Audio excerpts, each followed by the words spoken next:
Hello everybody. I'd like to introduce you to Carl Dahlstrom. We're going to be having a conversation today and invite you to participate in the dialogue and the information that is being offered by Carl, who is the trustee for ProAdvocate Group. Myself, Victoria Labella of Medical Marketing and Management Resources, would like to enlighten, inspire, and empower you to a new program of information on how to successfully and legitimately work as a biofeedback practitioner or in any area of the biomedical ranges of modalities that we offer in our practices, whether we're a naturopath, whether we're in alternative medicine, and actually help to create the bridges that are really important to working with everybody in our healing communities. And Carl Dahlstrom is the trustee of ProAdvocate Group, and I'd like to introduce him because his years and years of well-founded information and material will be very guiding as to how this is going to look and shape for you. And I feel very honored to represent this and bring this to you. But today our conversation is with the person that has mastered all the information, Carl Dahlstrom. Hey, hi. Hi, Carl. Sure glad to have you. Thank you. Thank you. And I can't wait for you to share with everybody what ProAdvocate Group is. And your history and your years with this is so inspiring. And in this process, please share with us what ProAdvocate Group is and also what a private medical membership association is. And please tell us.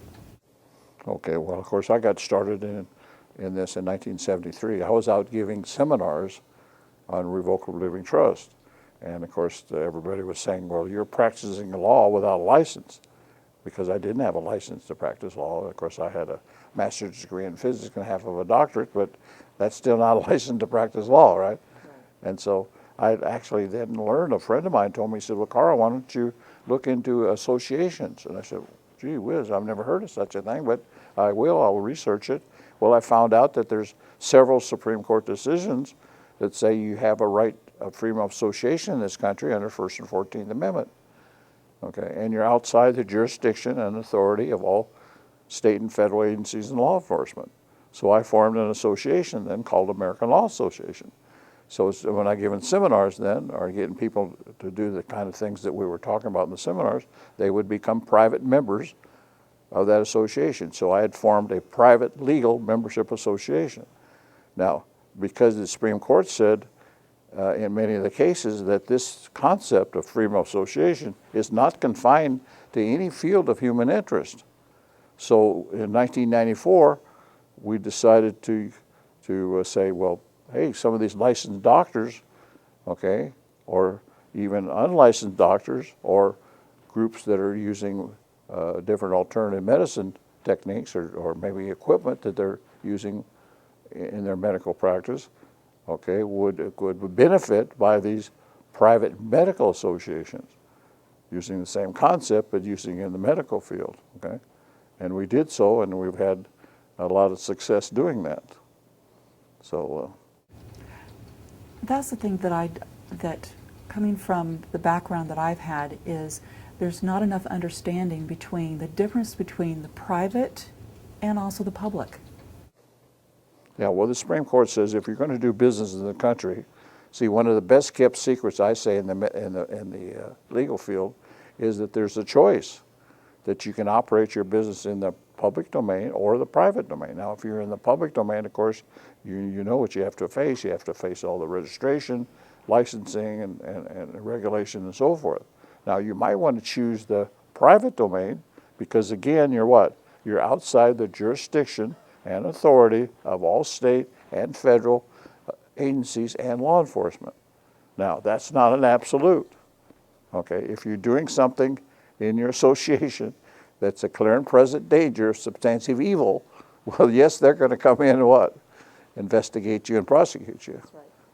And As well it should be, right? Right, and those are the laws of common sense and logic. That's right. Right. But the thing is, all the medical practitioners we get involved in, what they're doing is so far above that threshold, okay, exception, that I wouldn't even worry about it. You might as well just say that it's an absolute for you, okay? Right. And I think that's the thing that you have the answers to help resolve or dissolve the fears that many holistic practitioners have had regarding the fear of always, looking over their back because somebody is misunderstanding, misjudging, and misrepresenting the natural capacity of how they are interacting with people. And without that particular types of violating disrespect, there is something here that in the private sector that we can have willing and able people that are making these choices and decisions of their own independent right to be working with holistic practitioners in the private domain. That's right. See, the irony of it is that if you don't have a private membership association and you don't have a license to practice medicine, in most, all states actually, you're committing a state or federal criminal felony. Okay. Now, isn't it ironic that if you form or put your practice into a private membership medical association, that just the opposite? In fact, the Supreme Court says this is not only a right that you have, it's a protected right, okay, because you have the right under the First and 14th Amendment to do what you're doing, okay? So you can change it completely from having to look over your shoulder all the rest of your life and feel secure about what you're doing and have a protection of the U.S. Constitution and the law. And the Supreme Court cases in your favor. There's over 70 cases that we've identified that say you can operate a private medical membership association. There's no cases to the contrary, okay? So what would you do? Right. And I've actually read some of that material that you furnished me, so that definitely proves up what the Supreme Court case ruling actually is. Absolutely. I've read it. Thank you. Right. And then one of those cases said that in numerous cases, the one case it said, in numerous decisions that we've already done on this issue, here's another one, right? Right. So they keep, in their language, their actual language, they say, we repeatedly are referring back to... Have upheld what? The concept of the freedom of association, see? That's right. Now, of course, when I got started in my business with American Law Association, that didn't stop the Bar Association, though, from coming after me. In fact, right away in the next year, they filed an action against me to try to get injunctive relief, try to put me out of business. Okay, we went to court, okay, and because the judge seemed to be so favorable as far as my freedom of association, but didn't rule on it at that first hearing, is that they just sort of dropped everything. So 2 years later, I got a notice from the court that the case was dismissed for run of prosecution. So that's how I won my first case. Now the second case was actually in the 90s. We actually formed another association called Pro Se Litigants of America.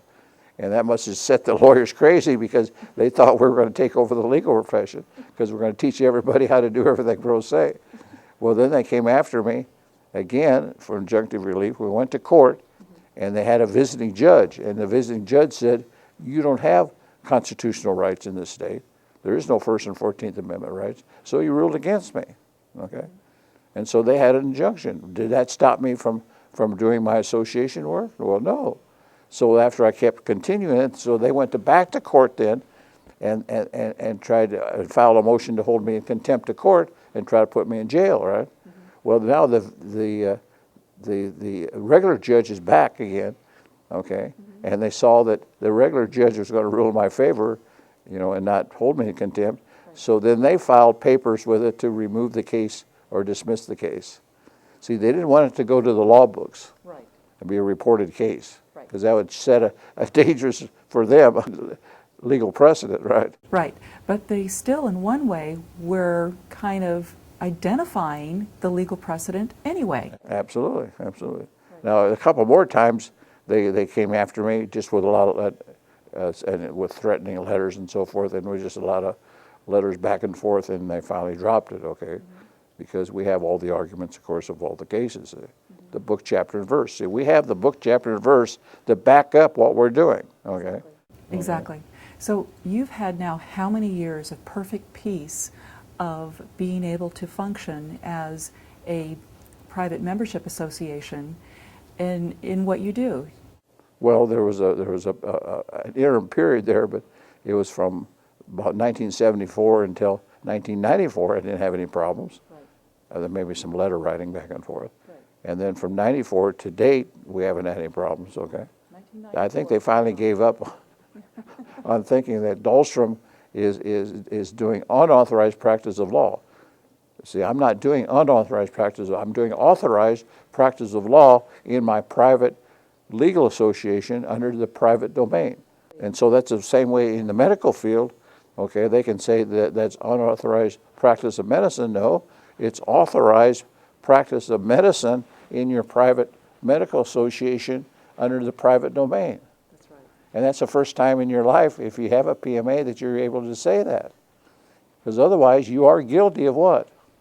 Unauthorized practice of medicine, which is a criminal felony in all the states of the U.S. Right. So why would you want to live under that threat every day that you have to keep looking over your shoulder and wondering what's going to happen, right? Right. And that's what we're trying to alleviate.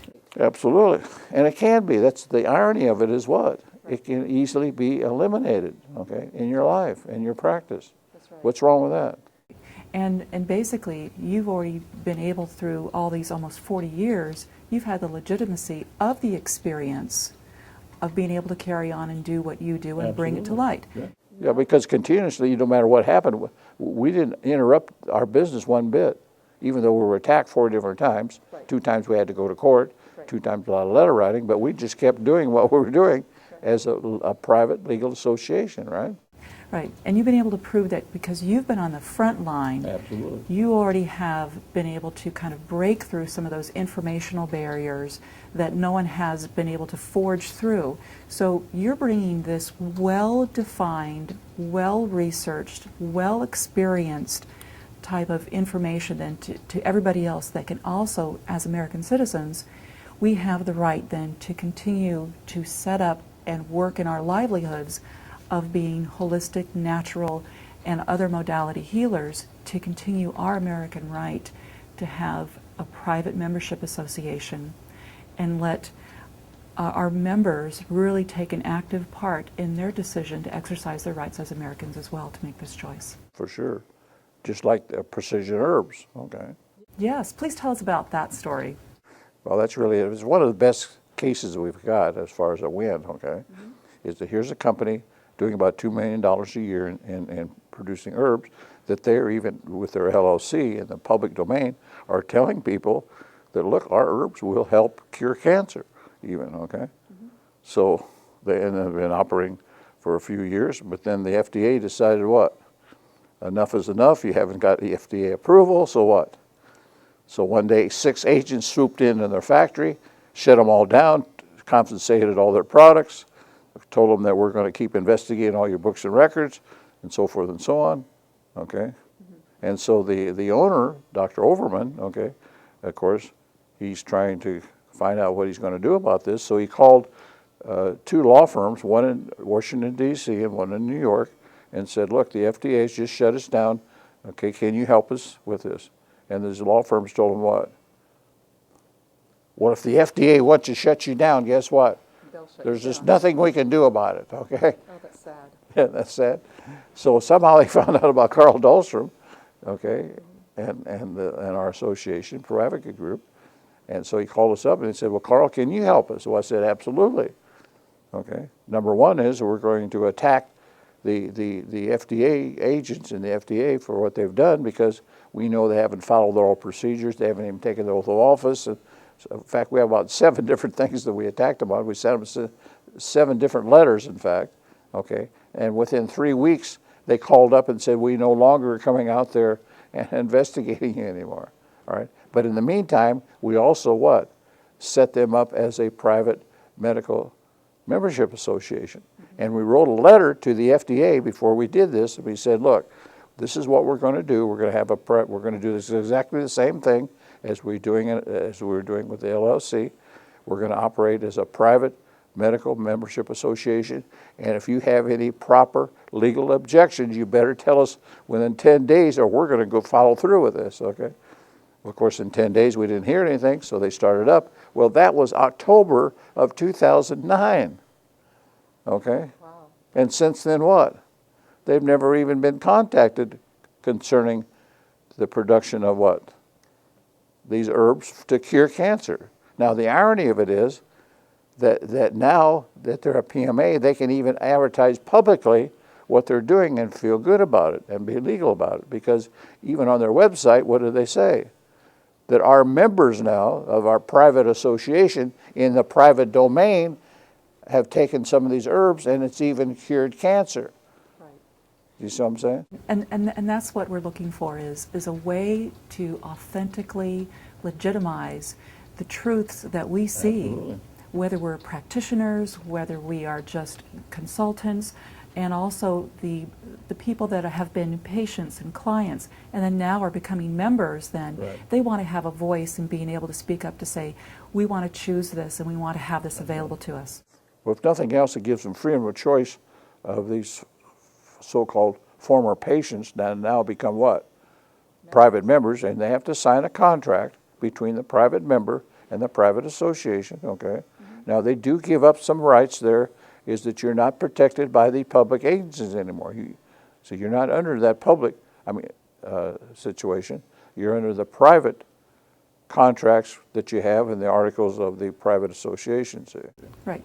And there's also then, in private membership associations, there's also a multitude of other different types of companies that are also types of membership associations that are either in other areas that we enjoy all the time as normal people, but we don't think of connecting some of them that we already are members to, such as, say, I'm going to bring up a few examples. In the retail world, we have Sam's Club, we have Costco. In other areas that we enjoy, we have country clubs. Boy Scouts of America is even one of them. NASCAR, there's a list of people that have private membership associations in order to enjoy what decisions that we want to choose as Americans in life. And we are enjoying them, but when we understand that we become a member of that particular club, group, or association, we're already in an association. So there's no difference in how then we would form and set up our own practices. It's interesting that you mentioned Boy Scouts of America, Yes. because that's one of the best cases that went to the U.S. Supreme Court that we use to substantiate what we're doing. Right. Do you know the story behind Boy Scouts of America? There's a few stories that I know, but I want to hear yours. Okay. Well, they had a scoutmaster that was gay. All right. Now, so they fired him because, of course, that didn't fulfill the purposes of the association. Okay. Now, if that had been in the public domain, that would have been a criminal felony. That's right. Okay. Discrimination. Discrimination, right? Okay. And so, of course, he's upset about it because he was fired, and so, of course, he complained. He filed charges against him. Okay. Right. The case went all the way to the Supreme Court, and what did the Supreme Court say? The Supreme Court ruled in the favor of the Boy Scouts of America. Now, if that isn't a prime example of how it works, I don't know what else I can show you. Right. But here's the good part to this story, is that adding to that is that because it's a private membership association, they also have the right to change their mind. Absolutely. So understanding that probably when they set up their association rules years and years ago, that the obsolescence of some of these things no longer fit in our society. So they also have the right to change what the membership rules are based on things that are part of the healthier living aspects of how our society functions together. Right. So that's one good success story in hopes that, it's going to come out that way. And but some of these other stories are also incredible that you have as well.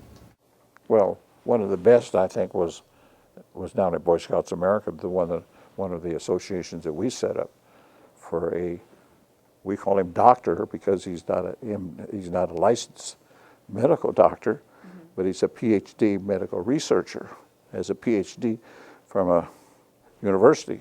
Yes. Well, he had a way to cure cancer. And his clinic in North Carolina was about 5 blocks from a hospital where they had cancer patients. Well, so if they've got through with the chemotherapy and the radiation and the surgery, and he still had the cancer, okay, then they'd send him home, and you'd say, you will make peace with your maker and and die, right? Yeah, that's sad. Yeah. But what they would do, they would call him.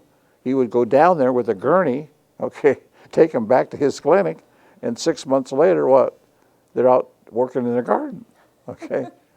So one day, I guess these federal and state agencies just couldn't stand it anymore, so they sent 6 federal and state officers, agents down there to put him out of business, okay, and swooped in on him and told him, Doc, if you don't quit doing what you're doing, we're going to put you in prison for life, for the rest of your life, okay? You can't do this and not be a licensed medical doctor, right? But he saved somebody's life. They Well, live. they don't look at that, though. They don't see that aspect of it. See, they just see the aspect of what?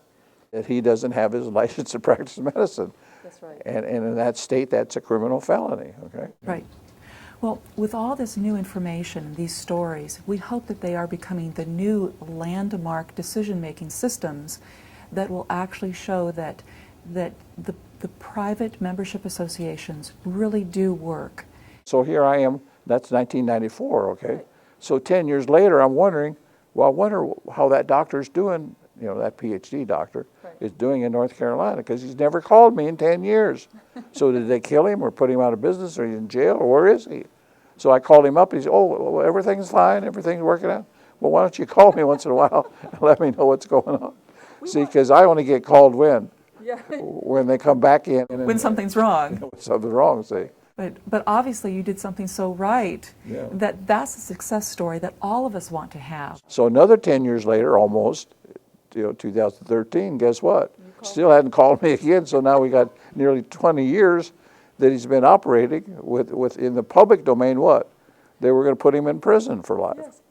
But in the private domain, what? They leave him alone. Why? Because you got over 70 U.S. Supreme Court cases and the U.S. Constitution, right, that says what? You have freedom of association in this country.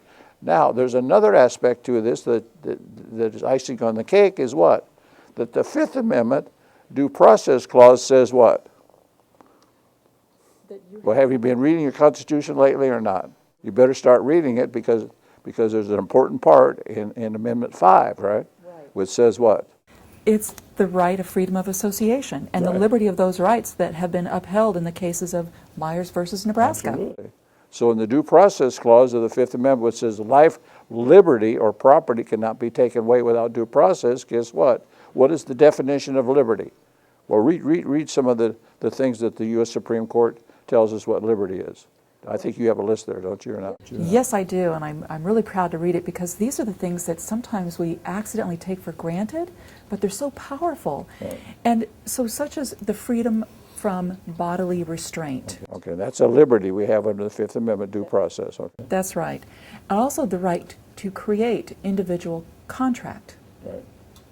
Also the right to engage in any form, common life practice or occupation. That's right. Okay. Also the right to acquire useful knowledge, such as this. Right.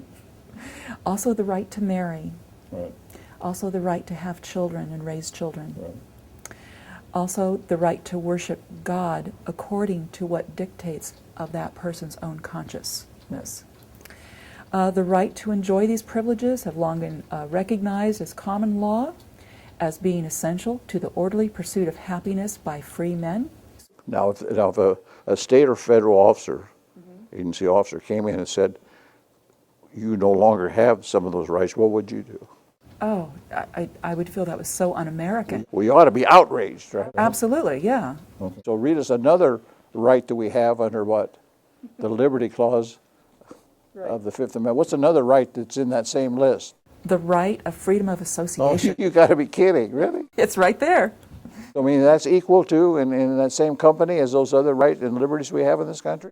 It is. It's absolutely equal. So what's the problem then? Why were you so afraid to exercise that right? You're not afraid to exercise these other rights, are you? That's right. And that's what we're trying to show. We're trying to show that there is a no-fear, actionable concept to work with every single day. All on your side.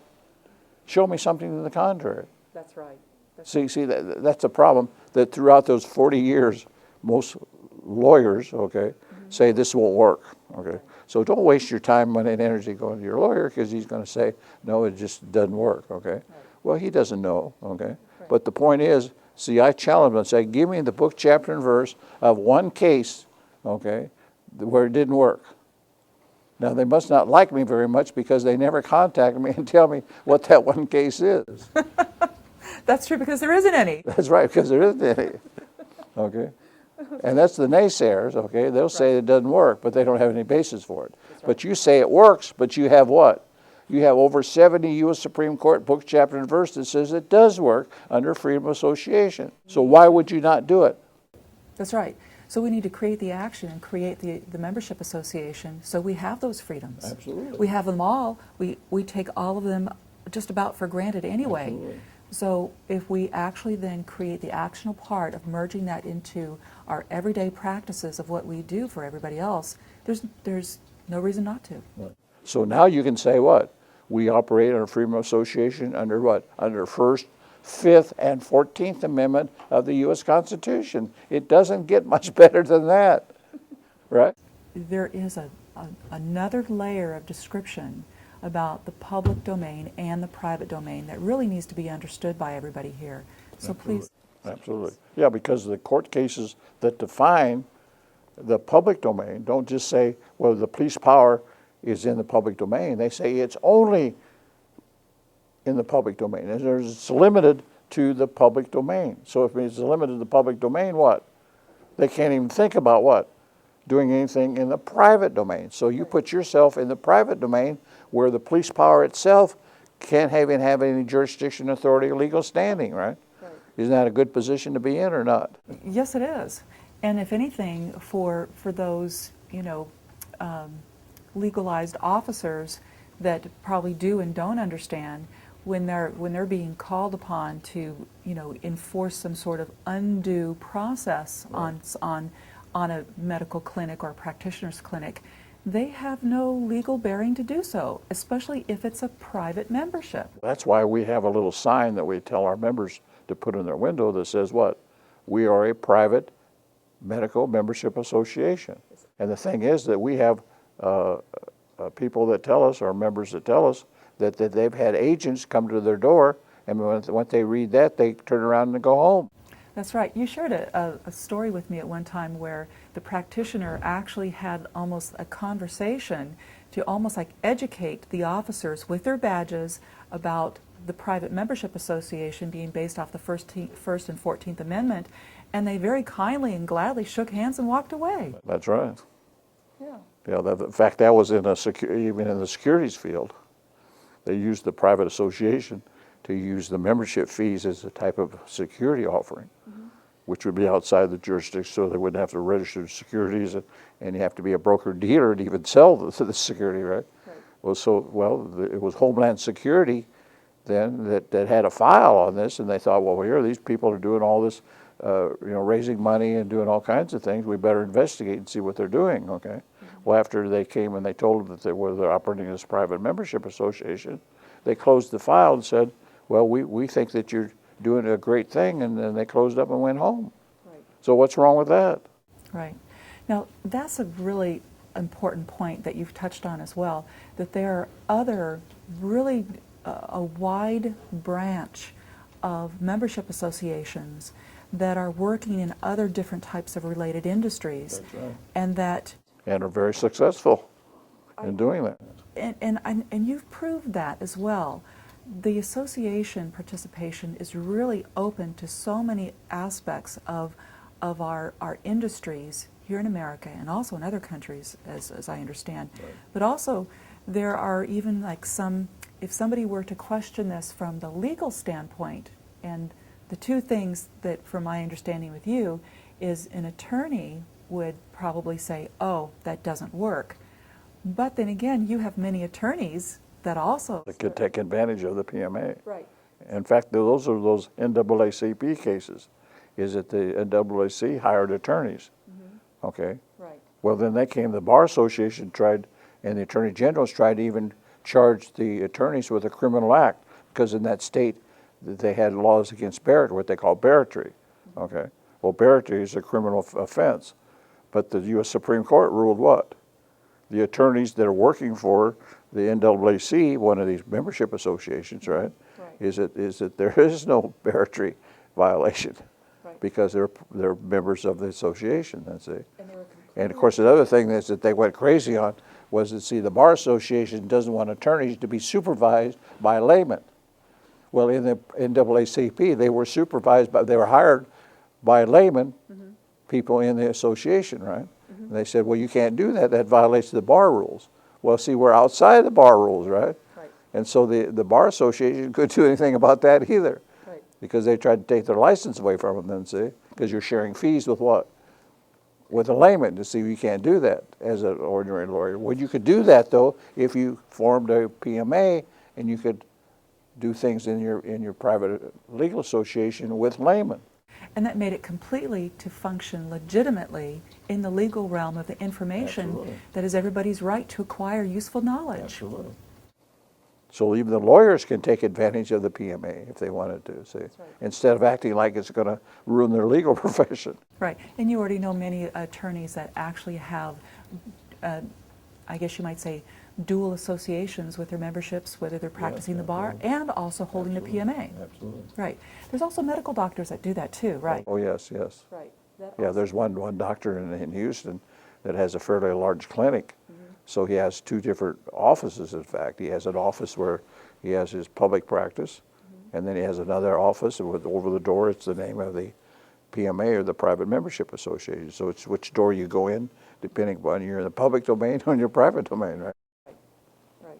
That's, and that makes a lot of sense. But it's interesting, you know, all through the 40 years that we've been doing this, the lawyers that are naysayers, basically their legitimate arguments boil down to two arguments. I mean, there's a lot of frivolous stuff out there. They say, well, you just can't do it. Well, you can't.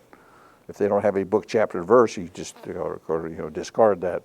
Right. But some of them say, well, I have a disagreement with it, and here's the disagreement, and it sounds up front like it's pretty legitimate, right? And the two arguments are, what? They say the First Amendment talks about what? The freedom of speech. Okay. And they say, well, that's the same thing that in your association. You can speak about it in your association, but you can't act. Well, you see, you foreclose that because, well, wait a minute, in the First Amendment, it also gives you freedom of speech. So that takes care of that aspect of it. So why would they need another freedom of speech in the First Amendment if it didn't allow you to act? Right. You see what I'm saying? But the speech and the acting part are really Is all ingrained, as the Supreme Court says. If you look at cases that say it's not only the right to speak in your association on any subject, okay, Right. it's the right to act. I know, and that's so important.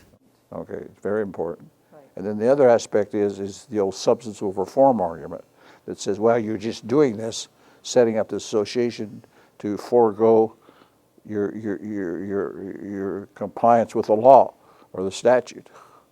Well, no, the Supreme Court says you can't use that argument with association because the form is the substance and the substance is the form. They're one and the same, so you can't make that argument, okay? Right. So it's perfectly balanced in its synergistic Absolutely. form, and it's legally legitimate. Now, another aspect of this is that you can make the argument from common law, because when we set up this country in the U.S., we adopted what English common law is the basis of our legal system, which says you can do anything except what the law forbids, right? Okay, and every state except Louisiana originally started out with that basic common law. Right. Now, Louisiana, by court decision, though, later said that we also are using common law principles to interpret our law, even though they started out as a civil law country. Right. All right. So then we've researched foreign countries like Canada. Now, Canada doesn't have freedom of association in the Constitution, but they have adopted by federal statute, Canadian federal statute.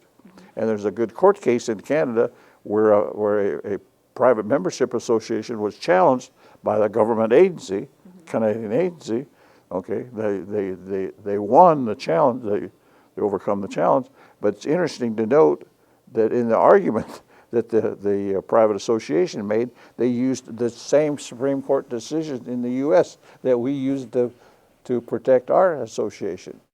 And that's really interesting. Please expand on that a little bit more, because when other countries are really adopting and allowing what is already kind of resourced in our right to associations here in the United States, that means there's other countries more than Canada, France, Switzerland. We found that most all common law countries Right.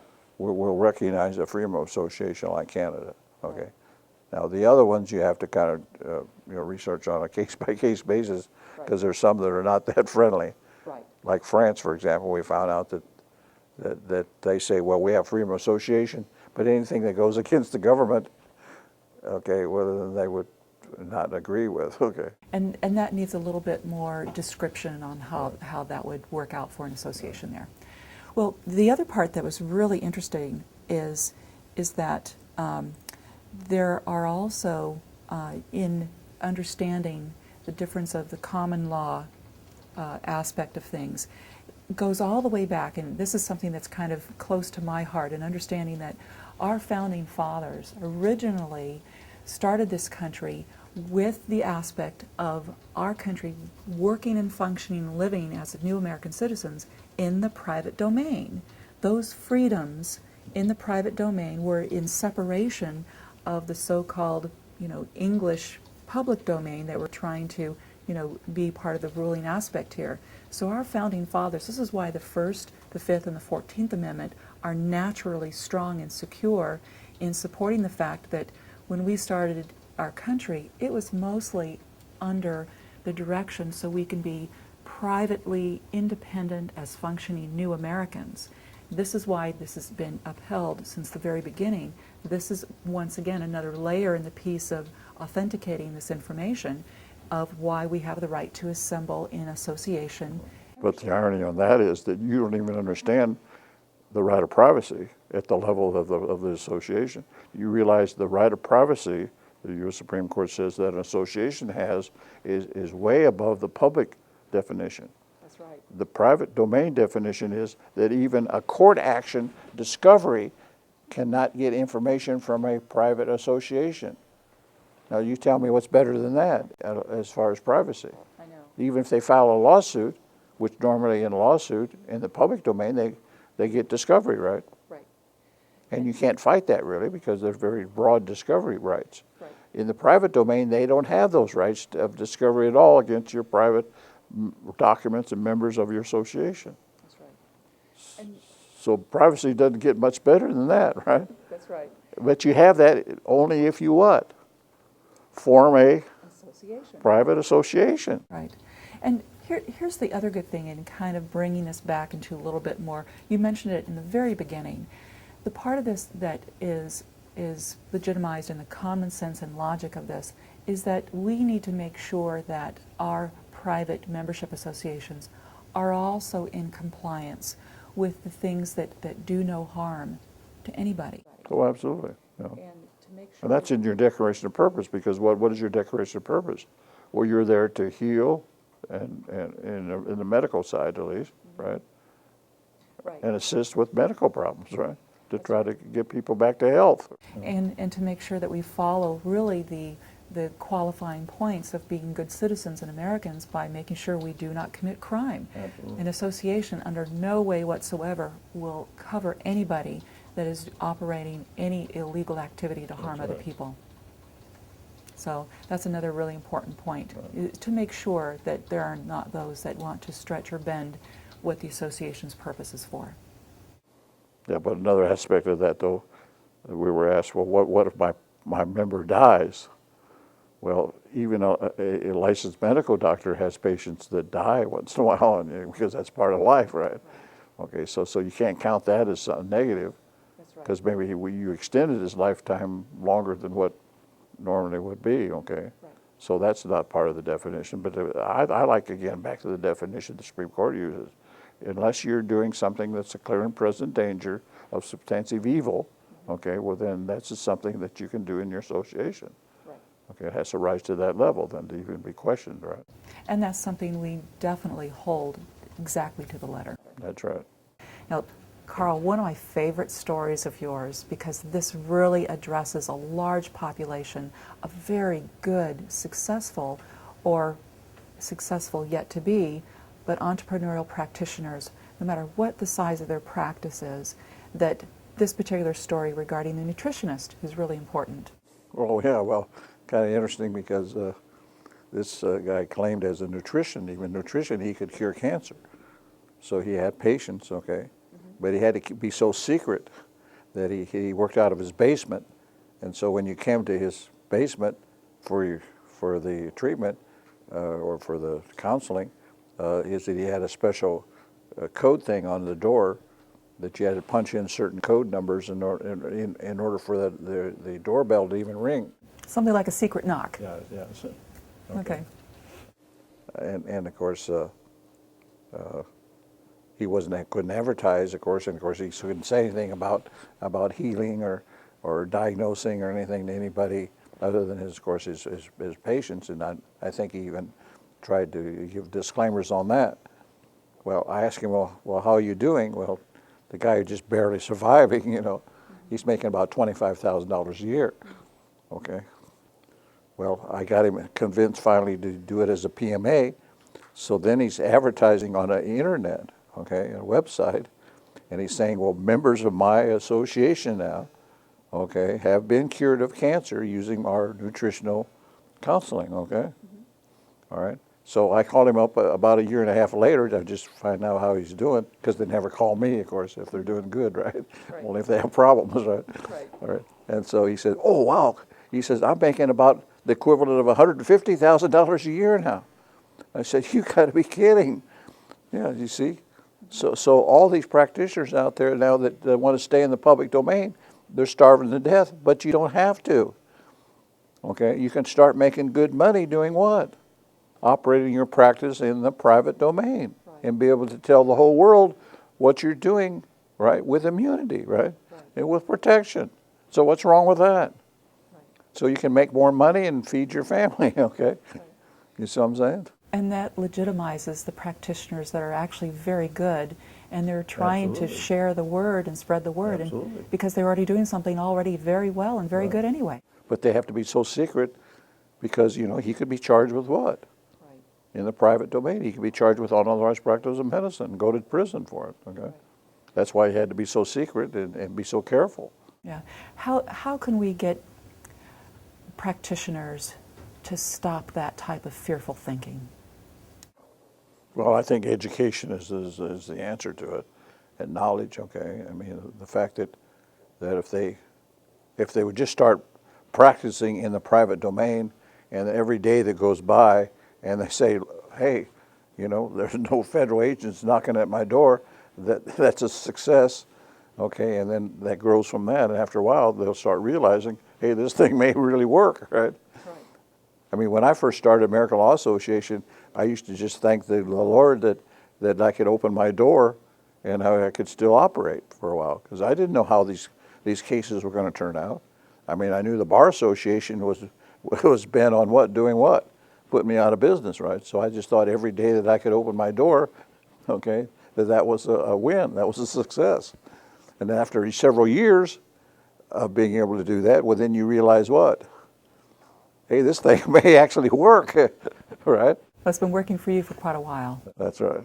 You see what I'm saying? So there's not much that you can replace with experience. So it's first knowledge and education, but then the experience of doing it, okay, I think is very, very important. Very much so. And you have to make that decision, but the thing is that I really hate about being in the public domain is that they have to be some hypocrites about what they say, what they're doing, and so forth and so on. Okay, which you can change all that, if you're in the association on the private side, because they're so careful about saying, well, whatever I'm doing, I'm not healing anybody, I'm not diagnosing anybody, I'm not doing this, not doing that, and then unofficially, they'll come and tell me what they're really doing, and it's just the opposite of what they're telling everybody else, right? So, well, why I have to live like that? I mean, I don't think that I could even live with myself if I was that type of hypocrite, right, about it. So if that alone, I think is a great advantage of thinking about the private domain, right? Right. So that being able to alleviate the fears is getting rid of the hypocrisy that a lot of people operate under by accident sometimes. And the very fact that every day you go out there and you're in the private domain and you can say exactly what you're doing, and you're saying, look, hey, nobody's challenging me now. You know, I mean, every day is a win then, so that after a while it gets to be what? Accumulation of wins, which you're going to feel what? Right. The positive side of the thing, not the negative all the time. So, because of the fear that you have, okay, if you have the private domain, if you still have fear there, well, it's the fear of the unknown then, and it's a fear that you shouldn't have, right? Right. It's not there, so it's a faulty fear. So why have it? You know, why even allow yourself to get into that realm?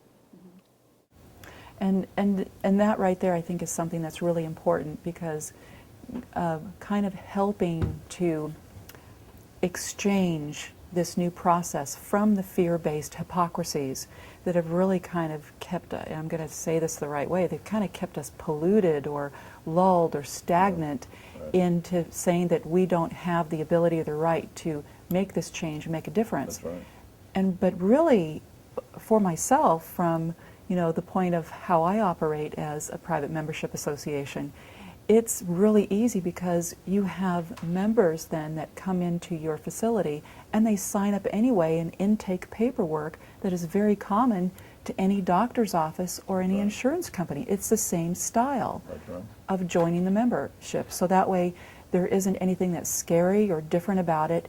It's really the same process that what we've been doing before, to sign up for anything, to participate, and then continue on. But they should also realize now, you are giving up some things when you become a private member of association.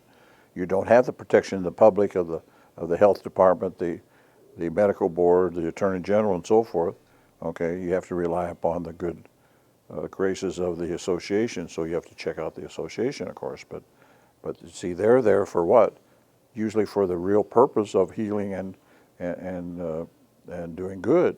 And so you'll be okay. So really common sense and logic once again.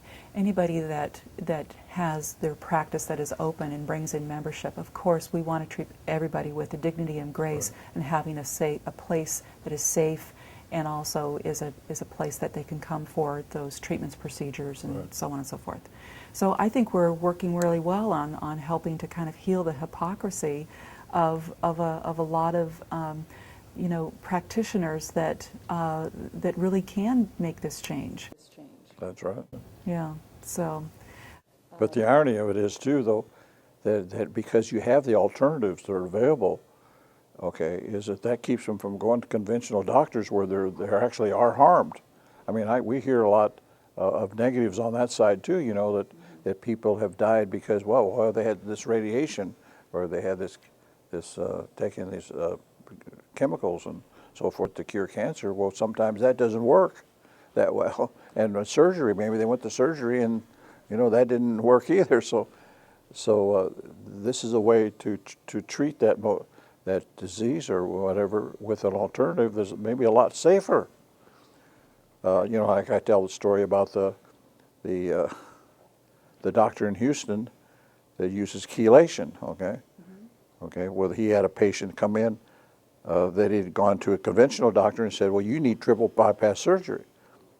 Okay, well, before they took the surgery, they came to this doctor and he said, well, no, if you take 6 months of chelation, I believe you'll be okay. So they did. He did. He took the 6 months and went back to the conventional doctor, and even the conventional doctor says, well, you don't need triple bypass surgery anymore.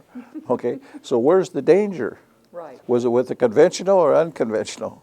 Yeah, and I think right there is a really good point to kind of exercise, is that, there's something here where our medical environment of our medical doctors, sometimes there are those that are really wanting to see where the balance is in the creation of there are some that are ready, willing, and able to find very well-channeled referral sources of holistic and natural practitioners that want to have a very cooperative, win-win bridge working association.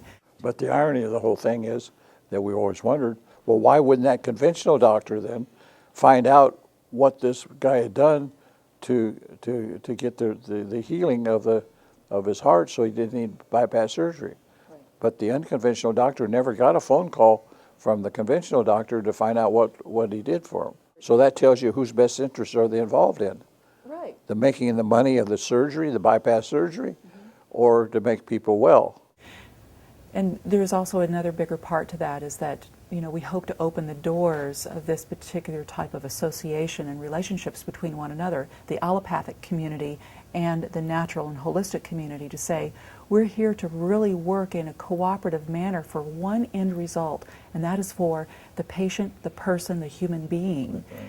And if we could actually see that we both have many different things that can cooperate together, the allopathic community provides so many other really good services. But see, the irony is that that conventional doctor, even if he found out what this patient did, and he said, oh, he's taking chelation, well, he can't use chelation because the medical board would try to take his license away, because that's not something that's an ordinary customary practice. Right. See, so the only answer again is what? The private domain. That's right. Because the conventional doctor, they could set up a PMA, private membership association, and do chelation, Right. even if he's licensed. That's right. And then that will either expand the knowledge and the Absolutely. scope of that medical doctor to take that on into their practice, Yeah.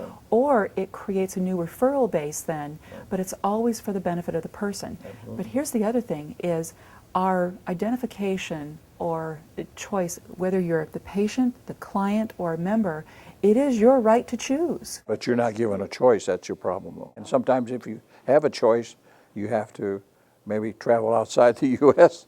to take advantage of it. See, we have doctors now that are practicing offshore and are seriously considering to come back to the U.S. where they want to be, because most of their patients are where? In the U.S. Right. Does that make sense or not? Absolutely, and that way, that allows them, you know, in a private membership association, that allows them the complete legitimacy of what they already know how to do very well. That's right. Right, and the same thing with, you know, hopefully in the future, and we know it's coming about soon. I know I have had that opportunity of having medical doctors refer their patients to me, and in that type of cooperative type of essence, a really good doctor that cares about what the outcome is for that person, and also that person really has more of a take control journey of their own process to actually, you know, heal themselves, then that is also the new paradigm of how we really are taking care of our American public even that much better. That's right.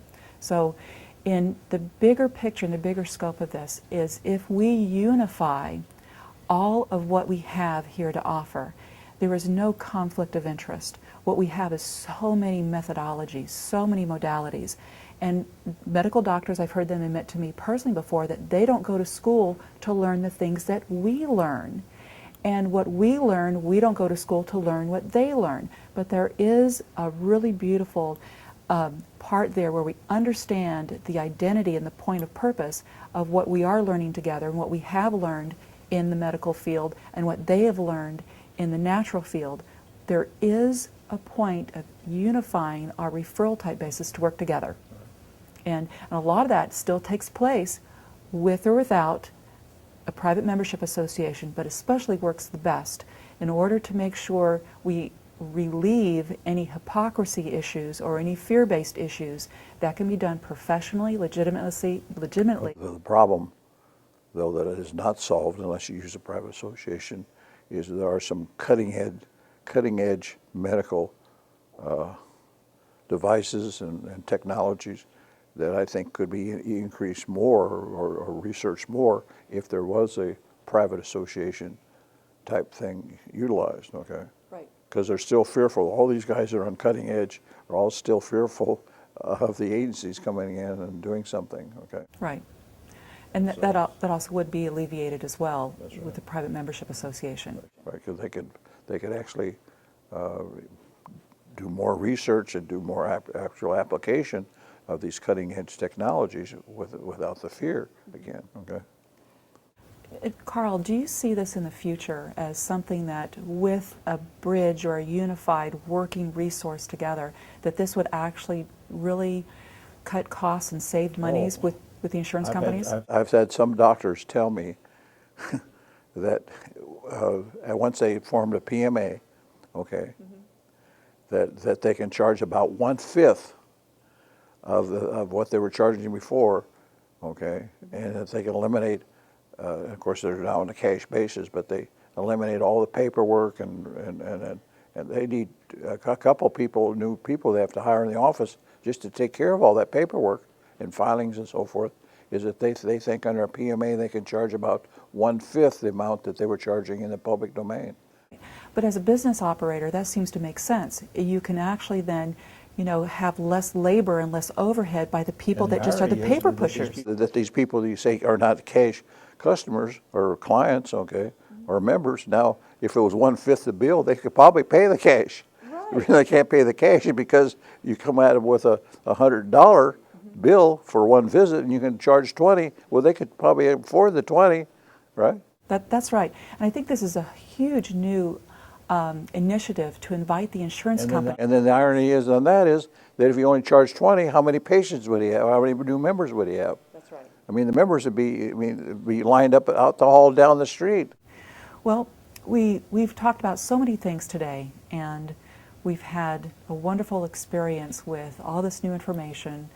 And we hope here at Medical Marketing and Management Resources that this, cooperation and new association to help bring what a private membership association, especially in the medical realm, but knowing this is so expansive in so many other areas, for people to really exercise their rights in the private domain. And when we know that as future members are coming into a medical membership association, that they can be taken care of and guided and have all the same self-dignity and self-respect, probably that much more enhanced by being able to make these choices independently for themselves. And with guidance, knowledge, and information that's there for our freedom to choose, our freedom to take advantage of our right of association, we're going to be better, I guess you might say, unified with all this knowledge and information to help ourselves. Absolutely. So, Carl, this has been quite an experience, and I know that I talk to you quite often. We share stories, we share the intelligence and the information of everything that's going on, and please, let's continue this path of inspiration, empowerment, and enlightenment for everybody that wants to be a part of this. Okay, we'll do it. Right, Thank you much. Thanks. Yeah.